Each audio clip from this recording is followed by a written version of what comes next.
Baik, Assalamualaikum warahmatullahi wabarakatuh. Kali ini kita akan belajar tentang metode aljabar. Ada beberapa hal yang perlu kita ketahui sebelum lanjut ke metode aljabar ini. Yang pertama adalah tentang istilah variabel. Variabel di sini ada dua, variabel slack dan variabel surplus.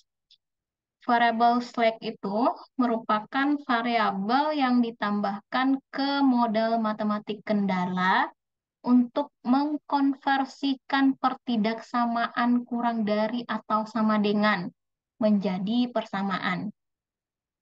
Jadi ingat ya, variabel yang ditambahkan ke model matematik kendala. Jadi ke kendalanya kita tambahkan untuk mengkonversikan tanda pertidaksamaan kurang dari sama dengan menjadi persamaan. Penambahan variabel ini terjadi pada tahap inisialisasi. Pada solusi awal, variabel slack akan berfungsi sebagai variabel basis. Kemudian, kita juga perlu ketahui tentang variabel surplus, yang merupakan variabel yang dikurangkan. Kalau tadi yang ditambahkan, sekarang yang dikurangkan. Dari model matematika kendala untuk mengkonversikan pertidaksamaan lebih dari atau sama dengan. Kalau yang tadi kurang dari atau sama dengan, menjadi suatu persamaan.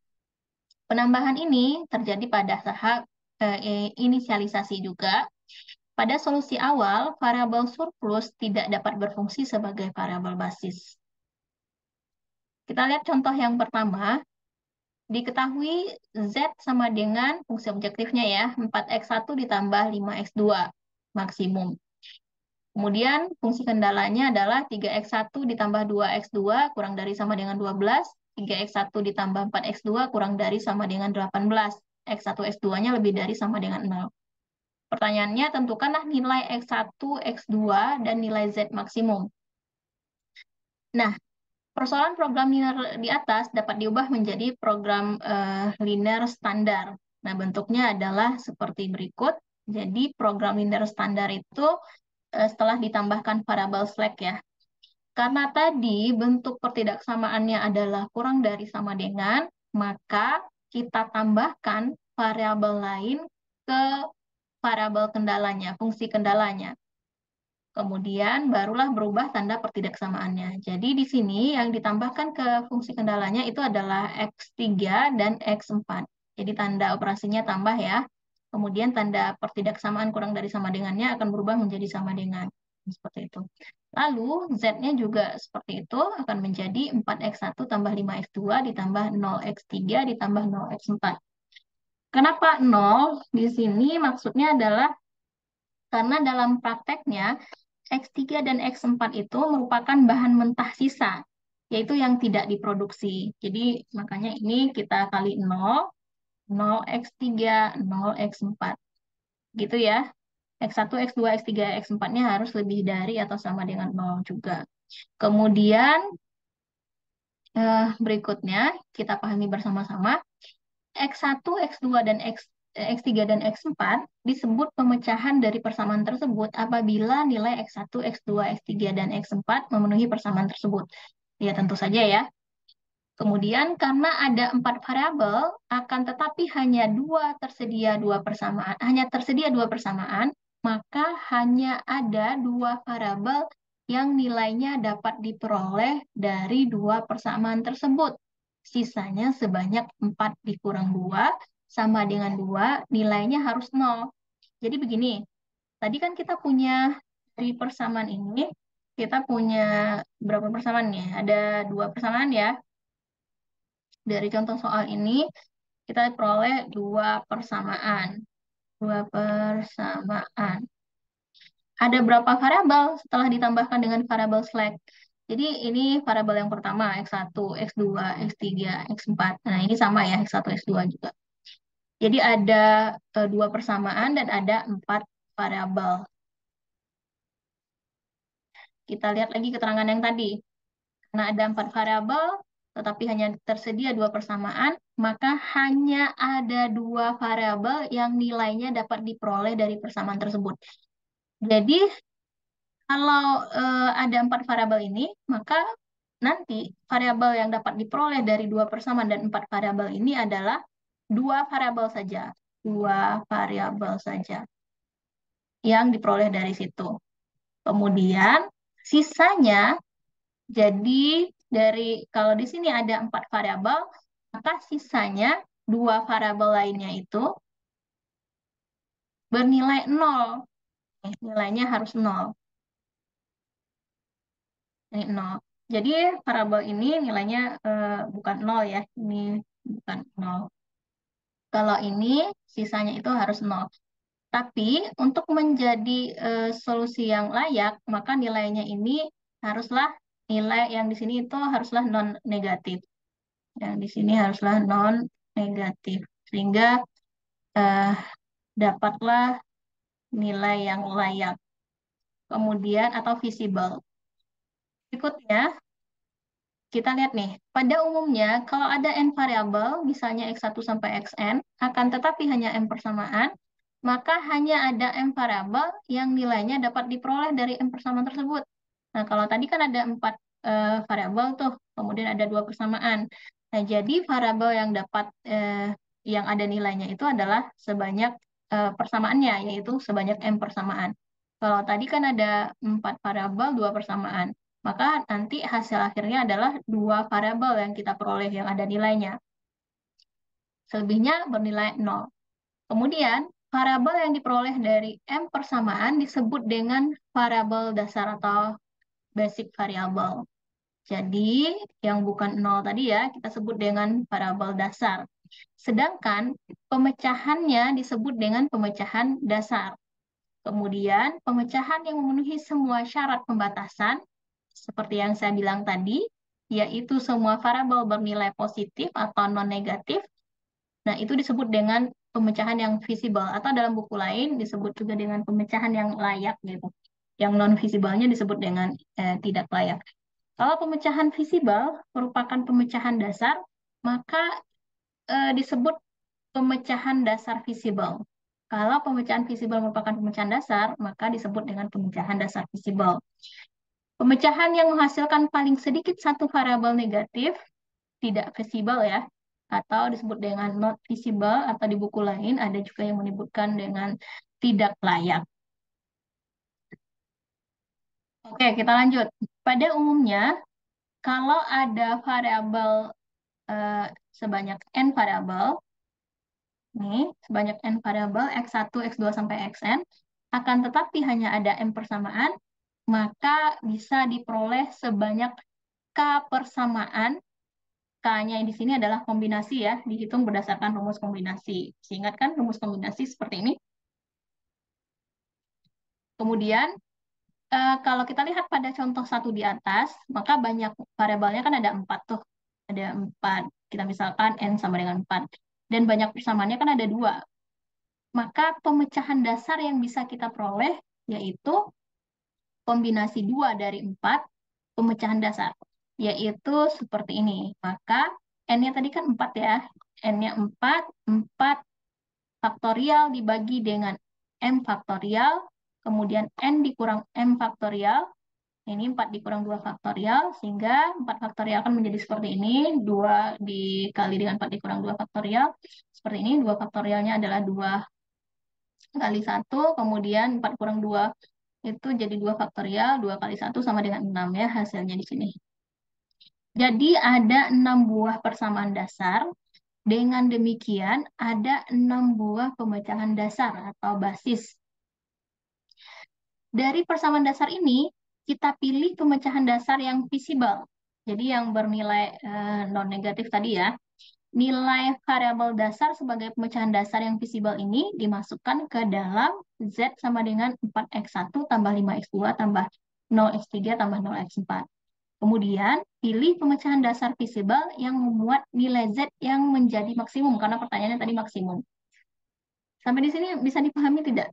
Misalnya gini tadi, kita kan punya 4 persamaan tadi ya. Oh sorry, ada 2 persamaan. Dari sini, punya 2 persamaan, kemudian 4 variabel sampai X4. Nah, untuk mencari pemecahan dasarnya, maka kita bisa menggunakan rumus kombinasi. Jadi seperti ini, karena ada 4 variabel berarti 4 dibagi 2 faktorial dikali dengan 4 dikurang 2 faktorial. Nah, didapatlah 6 buah persamaan dasar. Nah, dari 6 buah persamaan dasar ini akan kita peroleh 6 pemecahan dasar. Jadi dari 6 pemecahan dasar tersebut kita pilih yang visible. Yang visible saja yang kemungkinan menjadi pemecahan dasar atau yang kemungkinan menjadi pemecahan dasar yang visible yang memuat nilai Z yang maksimum karena soalnya maksimum tadi ya. Nah, lebih jelasnya seperti ini nih. Tadi kan kita punya 4 ini ya, ada 4 variabel. 4 variabel, kemudian ada 2 persamaan. Jadi kan rumusnya seperti ini nih. Sama dengan 6 tadi ya. Jadi pemecahan dasarnya itu ada 6 kemungkinan nih. Ada 6 buah persamaan, kemudian diperoleh 6 buah pemecahan dasar. Nih, 6 pemecahan dasar. 1, 2, 3, 4, 5, 6. Nah, dari 6 ini yang kita pakai untuk menentukan nilai maksimum atau minimum adalah yang visible saja. Yang visible itu dilihat dari mana? Dilihat dari yang variabel basisnya itu non negatif. Nah, kita lihat yang mana yang non negatif. Ini nggak ada yang negatif ya. Ini oke. Kemudian ini ada negatifnya berarti tidak visible. Yang ini non negatif oke. Ini non negatif oke. Ini ada negatifnya berarti tidak visible. Ini visible. Lalu variabel non basis ini dari mana kita perolehnya? Variabel non basis itu ingat tadi bahwa eh, kalau ada 4 variabel, kemudian ada 2 persamaan, maka ada 2 variabel basis yang kita peroleh dan ada 2 variabel non basis. Variabel non basis itu maksudnya adalah yang ini nih, yang bernilai 0 semuanya. Variabel basisnya itu adalah ini. Tadi kan rumusnya ini kan, 4 dikurang 2 sama dengan 2. Jadi yang 2 ini, nah, saya ulang kembali yang ini. 2 itu nilainya haruslah 0. Berarti kan 2 lainnya nilainya tidak 0 yang menjadi variabel basis. 2 ini yang ini maksudnya, kemudian yang lainnya itu tidak 0. Tidak 0 berarti kan ada 2 juga kan, selain 2 variabel ini berarti kan ada 2 variabel lain. Bagaimana kalau misalnya saya punya em,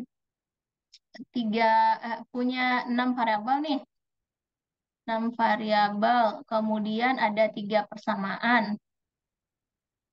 Berarti kan nanti ada 3 variabel non basis dan 3 variabel basis.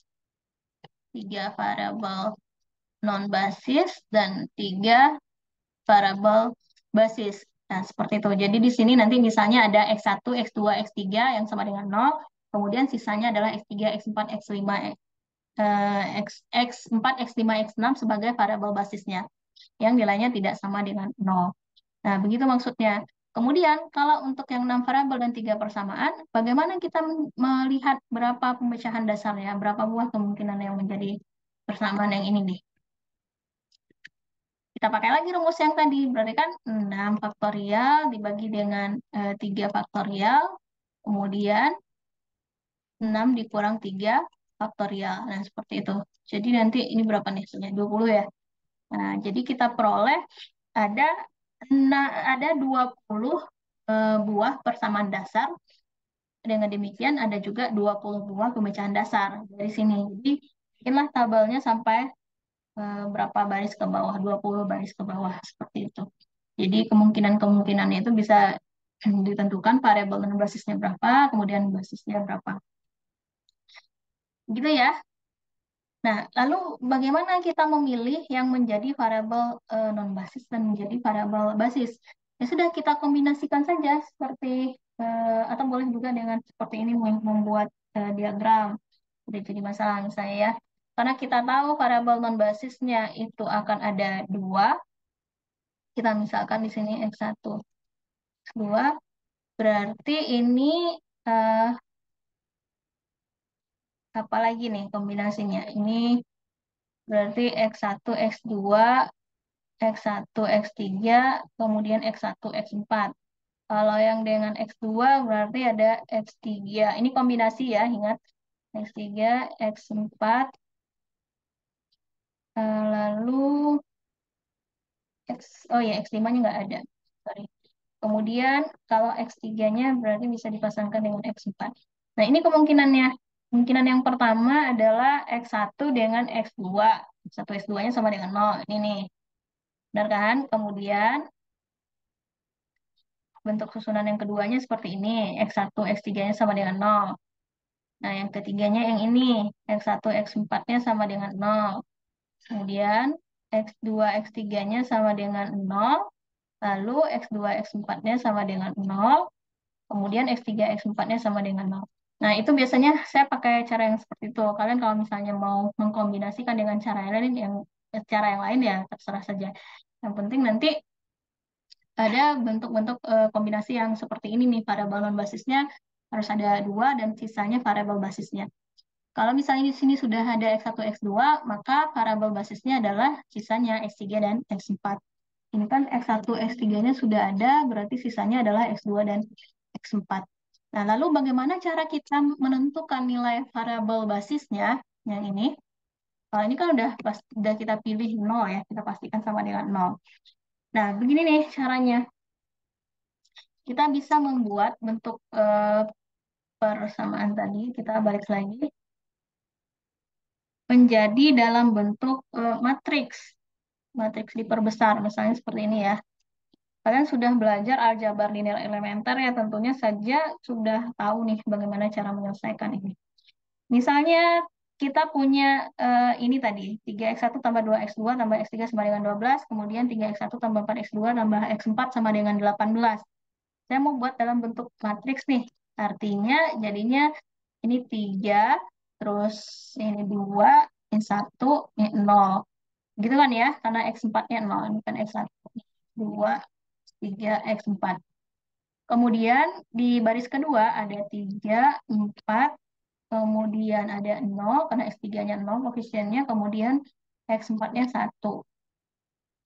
Lalu, karena variabelnya ada 4, berarti kan di sini x1, x2, x3, x4. Ini. Kemudian sama dengan berapa? 12 sama 18. 12 dan 18. Lalu, kita mau mencari nilai misalnya untuk variabel non basis yang pertama, kita lihat ini. Saya buat di sini. Ini variabel non basis. Ini variabel basis. Lalu ini keterangannya visible atau non visible tadi ya. Lalu ini nilai Z-nya. Nah, misalnya seperti itu, ini tabel-tabel yang mau kita isi nih. Tadi kita sudah punya X1-nya sama dengan 0, kemudian X2-nya sama dengan 0 ya. Itu kombinasi pertama yang kita pilih nih. Kalau X1-nya sama dengan 0, X2-nya sama dengan 0, maka eh, persamaan yang ini, matriks diperbesarnya itu tentunya akan menjadi, ini X1, X2-nya kan sama dengan 0 nih. Nah, tentunya ini nanti akan menjadi seperti ini saja nih. 1, 0, 0, 1. Ya kan? Karena X1 dan X2-nya sama dengan 0. Maka sisanya di sini adalah X3, X4. Jadi bisa dibuat dalam bentuk yang seperti ini. Sama dengan 12 dengan 18. Nah, lalu di pelajaran aljabar linear elementer, kalian juga sudah belajar. Ada teori yang seperti ini nih.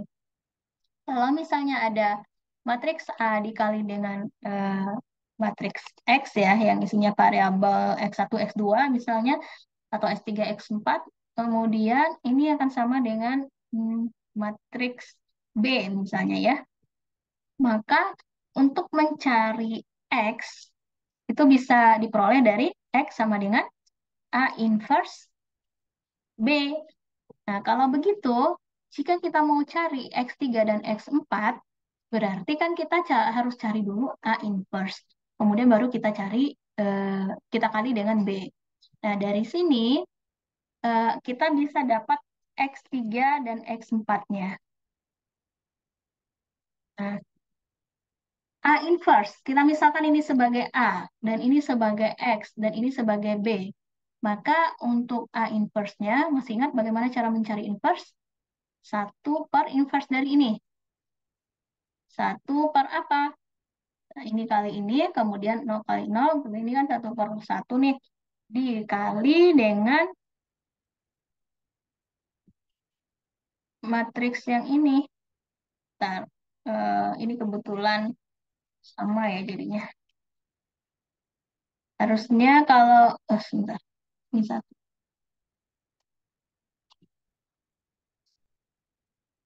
Kalau pada aturannya ini tuh pindah tempat ya, karena ini satunya sama, satu dipindah tempat dengan satu juga hasilnya seperti ini. Kemudian di yang ini itu kan ganti tanda ya. Misalnya ada -1, ada -2. Berarti kalau negatif maka tandanya akan menjadi positif, tapi tempatnya tidak berubah. Dikali dengan B, B-nya sama dengan 12 dengan 8. 12 kemudian 8, 12 dengan 18. Nah, sehingga ini kalau kita kali nanti hasilnya adalah 12 dengan 18. Nah, makanya X3-nya sama dengan 12, kemudian X4-nya sama dengan 18. Nah, ini keterangannya visible. Kenapa visible? Karena variabel basisnya bernilai positif semua. Nah, kemudian baru kita masukkan ke dalam fungsi Z. Nih, fungsi objektifnya. Nah, diperoleh nilainya berapa nanti? Seperti itu. Misalnya saya ambil contoh yang kedua. Ini misalnya eh, tadi X1-nya sama dengan 0 ya. X3-nya sama dengan 0. Berarti kan kita harus cari X2 sama X4. Ya kan? Harus cari X2 sama X4. Nah, caranya sama seperti tadi. Kalau X1 dan X3-nya sama dengan 0, X1-nya 0, X3-nya sama dengan 0. Berarti yang kita perhatikan itu adalah, ini kita coba coret. Berarti 2, 4, kemudian 0, 1. Ini akan menjadi, matriks diperbesarnya akan menjadi 2, 4, 0, 1. Kemudian dikali dengan tadi sisanya X2 deh, X2 dan X4. Sama dengan berapa? 12 dengan 18. Nah, begitu. Nah, caranya sama seperti tadi. X2, X4 itu sama dengan 1/2 kali 1 dikurang 0. 2 kali 1 dikurang 4 kali 0 kan sama dengan 2, 2 kurang 0 sama dengan setengah ya. Kemudian ini seperti yang saya bilang tadi, pindah posisi 1, 2, matriks A-nya. Nih. Lalu eh, ini -4 dan ini tetap 0. Jadinya adalah setengah. Oh ya, jangan lupa dikali dengan 12 dengan 18 ya. Setengah dikali dengan berapa nih? 12 ditambah 0 kali 18. Kemudian -4 dikali 12 tambah 2 kali 18. Hasilnya nanti itu sama dengan setengah 12 negatif 12. Sama dengan ini 6, ini negatif 6. Maka dari sini kita perolehlah X2-nya sama dengan 6 dan X4-nya sama dengan negatif 6. X2-nya 6, X4-nya negatif 6. Ini tidak visible. Kenapa? Karena variabel basicnya ada yang negatif. Nah, begitu ya. Coba kita cek. Benar nggak? Nah, betul. Ini tidak visible. Ini 12, 18 tadi ya. Kalau tidak visible, kita tidak perlu mencari Z-nya berapa. Karena juga tidak akan layak ya untuk menjadi nilai maksimum atau nilai minimum. Nah, lalu adakah cara lain untuk mencari variabel basisnya? Ada. Itu juga sudah pernah dipelajari di mata kuliah aljabar linear elementer, yaitu dengan cara OBE. Misalnya seperti ini nih. Tadi itu dari sini, dari mana ya kita ambil? Oh ya, dari sini aja. Berarti dari sini kita punya matriks 3 2 eh sebentar. Sebentar. Sorry ya, yang kita pakai masih yang persamaan ya, bukan yang pertidaksamaan. Saya hapus dulu. Berarti yang kita pakai itu masih yang di bawah ini untuk menjadikannya matriks. Nah, sama seperti tadi. Berarti kalau kita cari X3 dan X4, maka X1 dan X2-nya kan sama dengan 0 tuh. Kalau X1, X2-nya sama dengan 0, maka jadinya adalah matriksnya adalah ini 1 0 0 1. Kita misalkan ini sebagai matriks A-nya, maka kita harus cari A inverse-nya terlebih dahulu. Nah, A inverse-nya sama dengan berapa? Nah, cara mencari A inverse untuk yang seperti ini itu gampang ya. Misalnya, kalau ini kebetulan sudah dalam bentuk matriks diagonal ini. Trik seperti ini 1 0 0 1, lalu 1 0 0 1. Nah, nanti setelah dapat matrik A inverse-nya, maka kita bisa cari X-nya. X-nya itu adalah A inverse dikali dengan ini. Tadi kita misalkan sebagai B ya, 12 18. Nah, nanti karena A inverse-nya itu adalah bagian yang ini A inverse-nya, maka kita bisa membuat ini jadi 1 0 0 1 sama dengan dikali dengan 12 18 sama dengan 12 18. Ini kebetulan apa ya? Kebetulan ini sudah dalam bentuk matriks yang apa diagonal seperti ini. Matriks seperti ini langsung saja sebagai A inverse-nya. Karena coba kita lihat contoh yang lain ya. Kita ambil yang kedua ini. Kalau yang kedua ini berarti A-nya adalah 2 1 4 0 seperti tadi ya. Ini kita misalkan sebagai A-nya. Kemudian kita mau cari A inverse-nya terlebih dahulu. A inverse-nya itu bisa diperoleh dari ini 2 1 4 0, kemudian ini 1 0 1 seperti ini. Lalu kita lakukan OBE. Nah, ini OBE. Ini saya nggak buatkan operasinya ya. Terserah mau dikalikan baris yang berapa dengan yang berapa atau mau dikurangkan terserah. Nanti hasil OBE-nya itu ini ya hasil OBE-nya. Nah, yang di sebelah sini harus jadi 1 0 0 1. Kemudian yang sebelah sini misalnya ada nilainya, misalnya A, B, C, D, misalnya seperti itu ya. Maka inilah sebagai A inverse-nya. Nah, ini sebagai A inverse-nya. Buka lagi buku aljabar linear elementarnya ya. Nah, ini sebagai A inverse-nya. Dari sini kita bisa cari nilai X-nya atau X-nya di sini adalah X2 dan X4 ya. Sama dengan X2, X4 itu sama dengan A inverse dikali dengan B. B-nya apa? 12 dengan 18. Nah, nanti itu akan diperolehlah nilai X2 sama dengan 6 dan X4 sama dengan negatif 6. 6 dan negatif 6. Coba dicari di rumah ya, dilanjutkan saja. A, B, C, D-nya itu berapa nilainya. Begitu caranya. Kalau untuk yang pertama tadi, ini kan kebetulan apa namanya matriks A-nya sudah dalam bentuk yang seperti ini, 1 0 0 1 di ruas sebelah kanannya. Maka ini A inverse-nya langsung saja itu sebagai matriks yang kita ambil untuk dikalikan dengan B. Itu bisa dipahami sampai di sini ya. Ini maksud saya nih. Ini itu sudah dalam bentuk eh, matriks yang seperti ini 1 0 0 1. Kalau ini yang kedua tadi kan belum. Kalau belum berarti kita OBE terlebih dahulu sehingga dia dalam bentuk matriks 1001 nanti.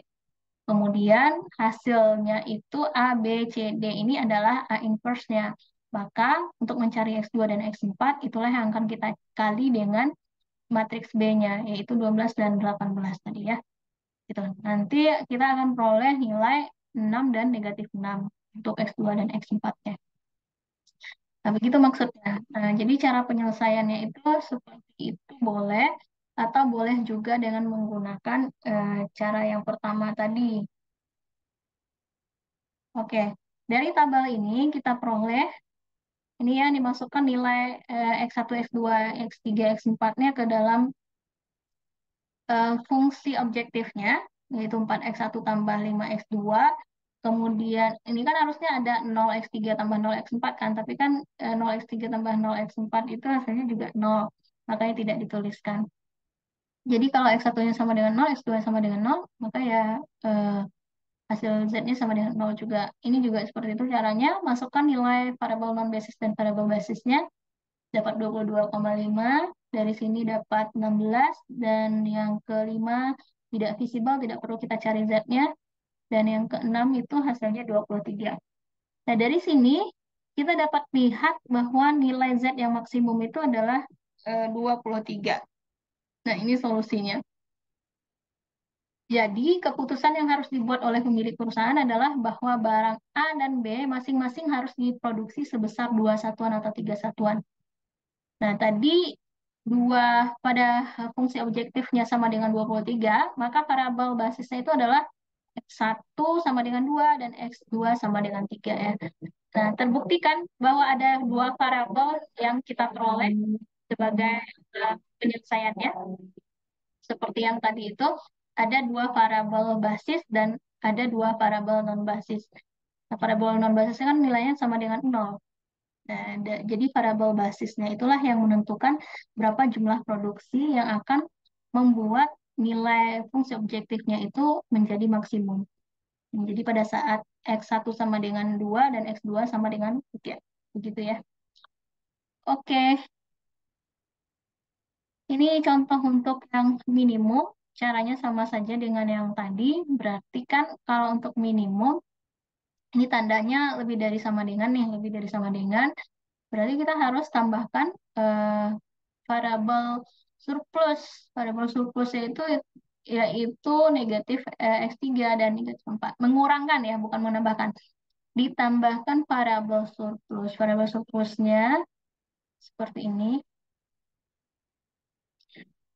Dikurang X3 dikurang X4. Nah, maka per tidak samanya akan menjadi sama dengan 3 dan sama dengan 2. Caranya sama seperti tadi, kita peroleh variabel non-basisnya karena ini masih 2 persamaan dan 4 variabel, maka banyak pemecahan dasarnya itu adalah 6.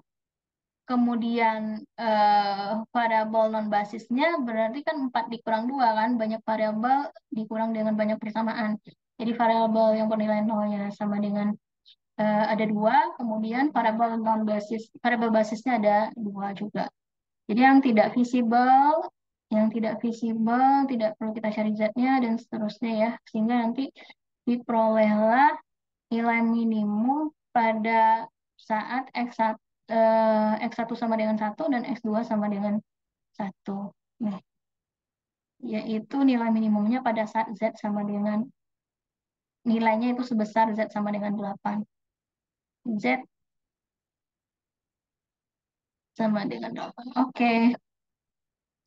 Ini boleh kalian coba-coba di rumah soalnya. Berarti kan ada 3 persamaan nih. Nanti kalau kita tambahkan, tambah X4, tambah X5, tambah X6, berarti ada 6 variabel jadinya kan. Seperti yang saya bilang di awal tadi, kalau 6 variabel nanti ada 3 variabel non-basis dan 3 variabel basis. Kemudian ada 6 faktorial dengan 6 dibagi dengan 3 faktorial dikali 6 dikurang 3 faktorial. Nah, sebanyak itulah pemecahan dasarnya. Ada 20 nanti itu. Jadi bikin 20 baris ke bawah. kemudian kemungkinan-kemungkinan parabol basisnya berapa nilainya, ya bisa dicari dengan cara-cara yang saya sebutkan tadi.